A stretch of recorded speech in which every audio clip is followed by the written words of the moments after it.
ցանկացած իշխանություն ժամանակավոր է վերջը։ Ավելին մենք խոսում ենք ապագայի մասին եւ ապագայի իշխանության, հետեւաբար այստեղ հարցը միայն իշխանությունը չի, այստեղ հարցը ամբողջ հանրային ընկալումն է, ազգային ընկալումն է, եթե կուզես, եւ այո ինքը կփակվի, եթե դու դա փակում ես։ Բայց այստեղ պիտի մի քանի էական հանգամանք հաշվի առնես, այսինքն եթե հանկարծ իրապես Արցախի էջը փակվեց, դու արդյոք խնդիր ունես միայն Արցախի եւ Արցախյան էջի հետ կապված։ Այստեղ շատ կարեւոր է ամրագրել, որ հարևանդ դեռևս չի եկել քո հետ հարաբերության, համագործակցության, անցած անգամ էինք խոսում, չէ՞, այնպիսի իրավիճակին, որտեղ արկա է բարի կամքը միասին ձեռք-ձեռքի ապագա կառուցելու։ Իսկ եթե դա չկա,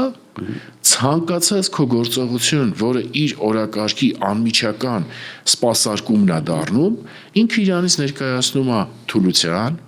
ավելի թուլության, էլ ավելի մեծ թուլության եւ այլը դրսեւորում, դրանից բխող շատ լայն ախորժակով, հետեւաբար Արցախի էջը փակելը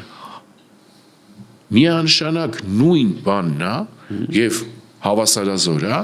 որևէ էջ բացելուն, օրինակ Սյունիքի